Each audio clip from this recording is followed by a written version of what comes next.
Because we had a phone with dual lines that lit up so you could see if someone was on the phone. Because my children did not have access to the computer, because they did not have Facebook, Instagram, Twitter, or anything else, because we were lucky enough. I would not have looked at that light. My wife did. Because we were lucky enough that my wife looked at that light. On the first attempt, he was caught. I'm not going to give you any details other than the authorities were aware of him. There were apparently 12 other children he was grooming. And that's all I can say.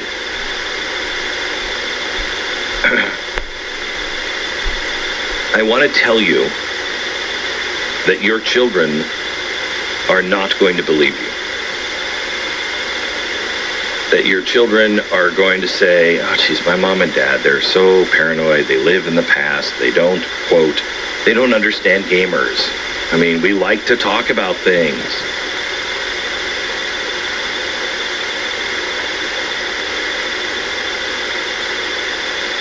One of the officers that sat at my house said to my son,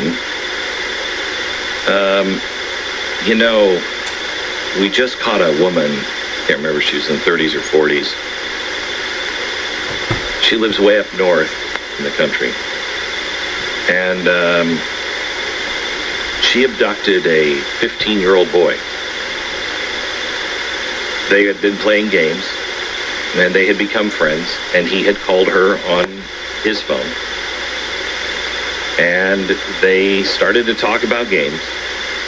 And then she said, hey, I happen to be in town. You want to have lunch? Can I meet you someplace for lunch? She then convinced him somehow or another to get on a plane and go with her out of state. They did. They were at their house, at her house. When he disappeared, the parents went to the police and they said he probably just ran away. And they're like, no, he didn't run away. It's not like him. Something's wrong. Police said, well, there's a time limit. We can't do this. There's nothing to go on here. Because they had a friend who was a cop that said, did he play games?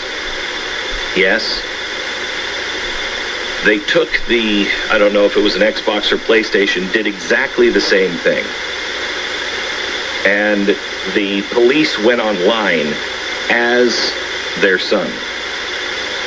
When he went online, apparently the abductor noticed that somebody had gone online. The boy said, oh, it's probably my parents. My parents never play games. The abductor knew that's not your parents. The Xbox or the PlayStation has unbelievable power and information in it. My son's Xbox was used under his name throughout the summer by the police to try to catch people. You don't have any idea what's going on. That is a sewer of people waiting, knowing that parents do not pay attention, and knowing that kids think that we're all gamers, and so we're all cool. When the woman up in Minnesota saw that someone was going online as the boy, they had already had a couple of sessions of sex. She got him on a plane and was going to bring him back to Dallas. Unfortunately for her, the police were waiting at the airport. That kid was lucky. My kid was a miracle.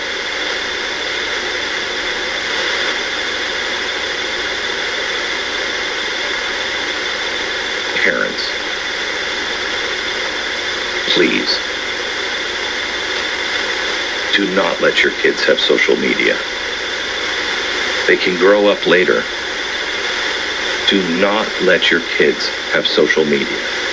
I know you're going to take all kinds of heat. I know you're, but they have it in this, well, they're not living there, are they? I'm not their parent. I'm your parent.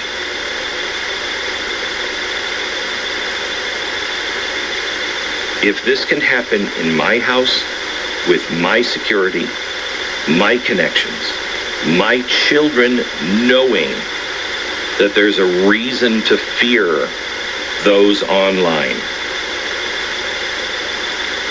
what chance do you have?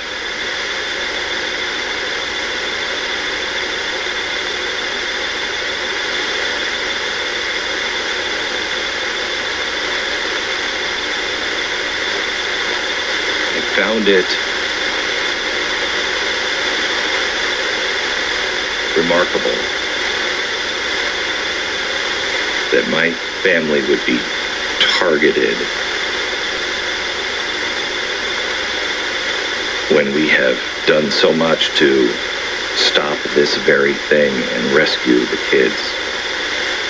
But it is one reason why I've decided to tell you this story. Because I don't, it happens for a reason. Everything happens for a reason. And if this can make you more aware, if you will talk to your child, get the game console into the kitchen or the living room where someone already is, which we had. Make sure they don't have access to a phone. Make sure that you check their histories, their deleted histories. Don't let them have social media, period. I know they're going to think you're a monster. But what's the worst that can happen? They have a few years with an uber strict parent. What's the worst that can happen if you don't do those things? I had a happy ending. You do not want to live through the weeks that we lived through, even with a happy ending. Tim Ballard, tonight at 5 o'clock on the Blaze TV. Might be something you might want to watch with your kids. FBI, along with international law enforcement agencies, have arrested 74 alleged cyber criminals for schemes designed to intercept and hijack wire transfers from businesses and individuals. Look, people are trying to get in. And I don't want to live my life paranoid. And I don't. I really don't. I mean, I've spent the money to do the things that my family has to do that I don't wish on anybody's family. But even then, people get in. I have LifeLock. Even then, people have gotten in. However,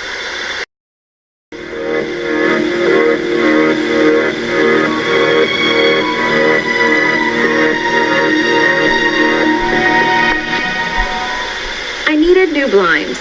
I knew I could save a ton of money if I put them in myself, but I was nervous about measuring right and then installing them. That's subject, and then I've got to shake this off. It's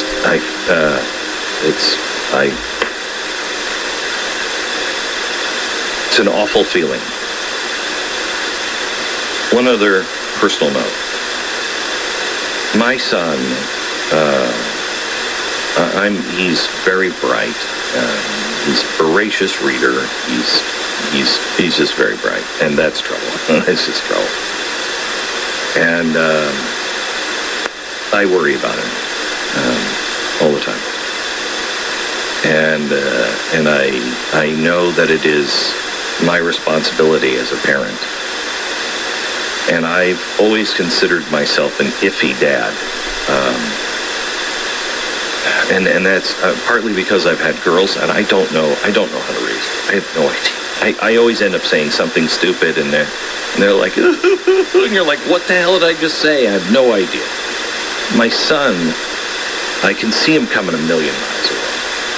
It's weird because my wife, she doesn't see it like I do. She sees my daughters. I see my son. And I've never worked harder on anything in my life than on my son. And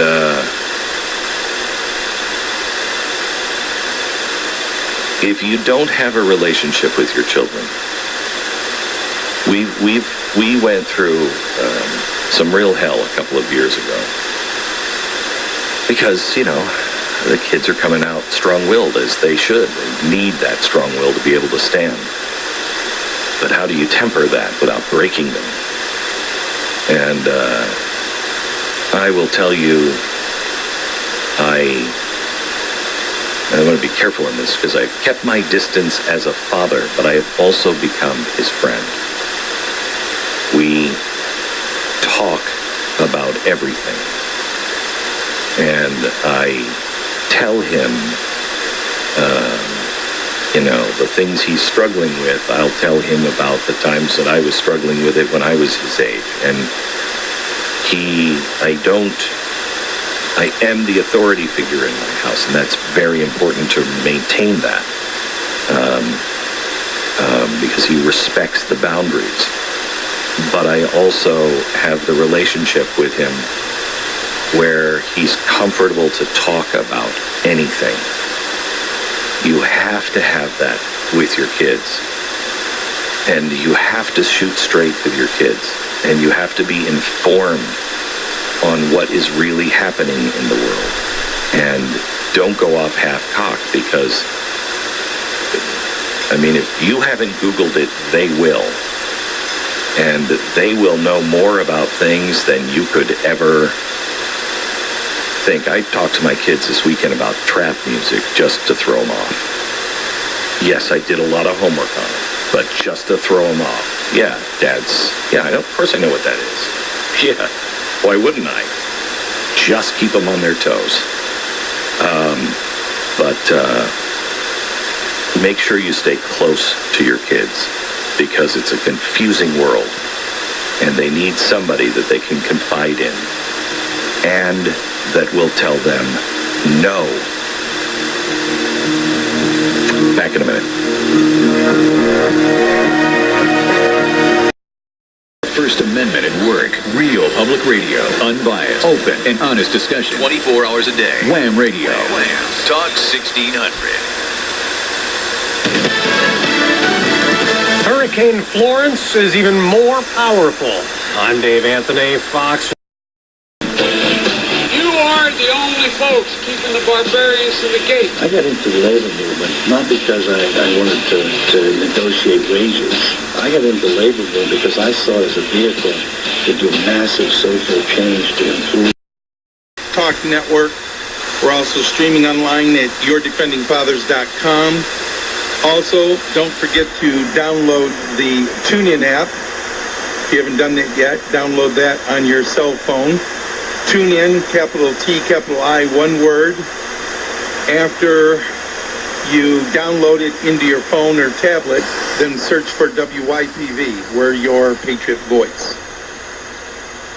Talking about, in the previous hour, this story from the weekend, Off the Record by Tim Skubic, had a political consultant, John Yav from Strategic National, on the show. According to John Yav of Strategic National, said that the 2018 ticket here in Michigan, the Republican ticket, is